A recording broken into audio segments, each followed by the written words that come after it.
Bonsoir à tous, nous sommes aujourd'hui le 13 mai 2025, il est 23h28. Toujours la tasse YouTube Shorts qui est là et nous allons réagir aux tendances YouTube. J'ai 32 minutes pour terminer la vidéo et l'avoir publiée, ça va le faire. Je voulais vous montrer la 16e position quand même parce que c'est intéressant. On a l'une des rares interviews à la télévision de Squeezie, donc qui a été fait sur France TV. Donc voilà, interview très intéressante pour l'avoir regardée.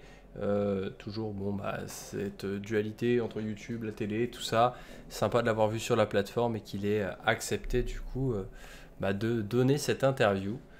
Transformation capillaire, j'ai tout coupé en 15e position, donc la vidéo de Gaël Garcia Diaz qui était déjà dans le top 15 hier et qui du coup redescend, ce qui est normal, et atteint aujourd'hui la 15e position.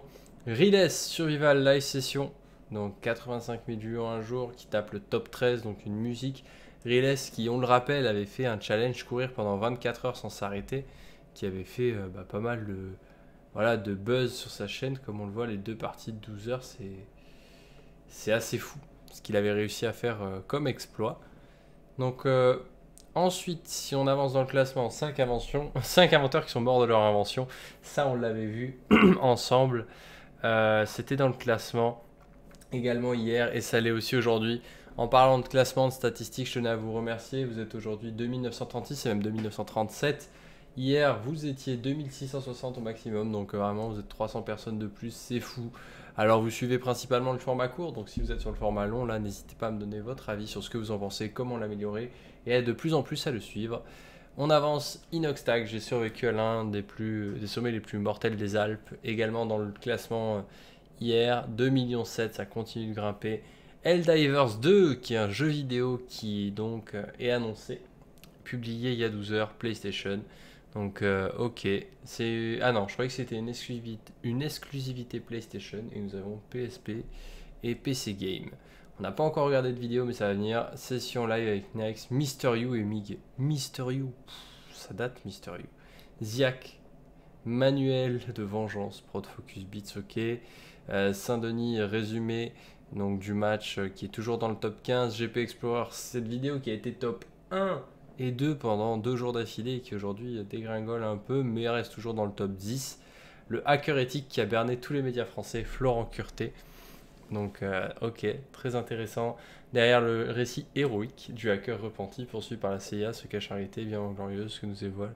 Ok, une vidéo d'Underscore pour ceux qui connaissent Underscore, qui est un podcast présenté par Micode. Florent Curté, qui se présente comme cybercriminel repenti, était partout dans les médias, sur France 2, dans les journaux, sur YouTube, avec des millions de vues. Il y raconte comment la CIA l'a trapié, comment elle a même appelé son CPE au lycée, les millions d'euros qu'il faisait avec son activité criminelle, et il présente son livre, Hack-moi si tu peux, où en 4e de couverture, on le présente comme un enfant génial et hyperactif, devenu l'un des hackers repentis, accrochez-vous, les plus infatigables du 21e siècle, en toute simplicité. Mais là où ça devient vraiment intéressant, c'est en octobre dernier. Tout s'effondre car il est condamné par la justice pour avoir tenté d'extorquer de l'argent à un cabinet d'avocats. Et quand on enquête sur son passé, on réalise que ces histoires extraordinaires sont au mieux carrément gonflées, au pire complètement fausses. Gabriel et Louis, deux journalistes spécialisés en cybersécurité, ont décortiqué tout son parcours et assisté à son procès. Et ils viennent nous raconter comment un amateur de 30 ans a réussi à berner les plus grands médias français et pourquoi on a tant voulu croire à cette belle histoire de hacker repenti. Juste avant d'en parler, j'ai un message pour tous ceux qui rêvent. Donc très intéressant, ok, donc ce gars était un mytho et du coup ça a été démenti.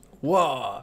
Et bien on en aura appris un petit peu plus aujourd'hui, vidéo numéro 6 des tendances, donc fort à eux d'avoir réussi à faire ça. Génie ou escroc, ça donne envie de regarder la vidéo, de se faire son avis et du coup d'en discuter ensemble. Mais voilà, donc ce sera du coup à regarder ensemble. J'ai vraiment envie de faire ce format où on réacte et on discute ensemble sur les vidéos qu'on regarde YouTube et tout. Mais il faut que je prenne le temps. La véritable histoire de Bachar al-Assad, Gaspard G, 200 000 vues. Waouh. Donc Bachar al-Assad, en rapport avec la Syrie, tout ça. Le mensonge de l'entrepreneuriat sur les réseaux sociaux. Ami Story. Ah ah, quel va être son... Qui nous a mis dans la tête que travailler... Parce que du coup, l'entrepreneuriat, ça, personnellement, ça me connaît, ça connaît peut-être certains d'entre vous, ça intéresse peut-être aussi certains d'entre vous. Donc autant qu'on regarde ensemble ce qui est dit sur le sujet. Qui nous a mis dans la tête que travailler 35 heures par semaine pour un patron, pour 1200 euros, allez, même pour 2000 euros, c'était normal? Tu es au courant que si là, aujourd'hui, là, maintenant, tu deviens pas entrepreneur dans les 5 prochaines années, tu vas devenir dépendant du système. Tu vois ces personnes que tu as l'impression de voir toute l'année en vacances, eh ben ce sont des nomades digitales. Si t'es efficace, tu peux très bien gagner ta vie en travaillant 2-3 heures par jour, je pense. Imagine a life where you can work for yourself, doing work that you enjoy without a boss breathing down your neck. C'est un livre qui te montrera comment créer un business en ligne pour tout simplement ne travailler que 4 heures, comme le dit le titre. Il y a des gens qui font croire ça en fait sur les réseaux. C'est vas-y, je pars avec mon ordi au bord de la plage, les pieds dans le sable. Je suis pas là pour dépeindre un truc hyper négatif. Je suis là pour dépeindre la réalité. I've been putting on this facade like everything's great and everything's perfect and look at me, I drive a Lambo and my life's amazing and it's all lies, it's all fake. Like I can hate it. Tu vois, à Bali, 75% des gens sont au chômage. Ils font genre, j'ai un business, je vis ma vie. Non, t'es au chômage. Et au bout de 2 ans, tu les vois tous revenir en France, tu vois. Arrêtez de mentir. T'as déjà vu passer ces vidéos? Je travaille 2 heures par jour. Voici mon secret. Journée de travail depuis la plage. Comment devenir un nomade digital sans aucune compétence? Sur les réseaux sociaux, on peut voir un tas de personnes nous dire qu'ils travaillent seulement 2 heures par jour, tout en voyageant autour du monde et en découvrant des nouvelles cultures chaque mois. Beaucoup de gens qui vont pas comprendre pourquoi eux ils sont obligés de rester bosser au bureau pendant que vous êtes en train de parcourir le monde et travailler en même temps. Une bonne partie nous explique que depuis qu'ils sont entrepreneurs ou freelance et qu'ils n'ont plus à satisfaire les exigences d'un patron, ils sont enfin devenus véritablement libres. Au point qu'ils peuvent commencer leur journée par une session de surf ou de yoga face à l'océan, travailler seulement quelques heures le matin, les pieds dans l'eau à Bali ou en Thaïlande. C'est une vidéo que je pourrais regarder entièrement avec vous, vraiment. Je peux me faire absorber très très vite. Donc je vais carrément la mettre en favori. Et celle-là aussi de Squeezie, il faut que je la mette en favori. Et du coup comme ça on pourra les regarder ensemble. Et ce sera tout le sujet d'une vidéo. Donc pour pas louper quand on va faire ça, n'hésite pas à t'abonner, t'as le bouton qui est juste ici. Et du coup on passe à la vidéo d'après. Oh là là, Ami Story. On va regarder un petit peu les commentaires quand même, parce que je peux pas passer comme ça là-dessus. Hop. J'ai regardé plusieurs de tes vidéos. Si également, très bien. Merci beaucoup pour la qualité de tes vidéos. Waouh. Stylé. Waouh. Je suis vraiment sous le choc. J'ai juste envie de regarder la vidéo entièrement là maintenant tout de suite. Michel Fugain et Michel Sardou, les retrouvailles, on n'est pas couché.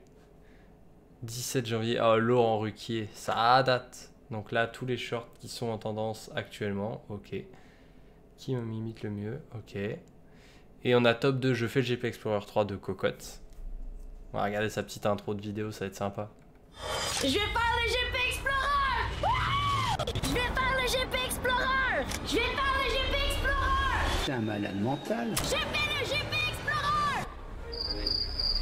Qu'est-ce qu'on est... Oh mon pied. On est prêt. Oui, moi j'aime bien les Canadiens, tabernacle, les racistes. Dans ta gueule, toi. Non,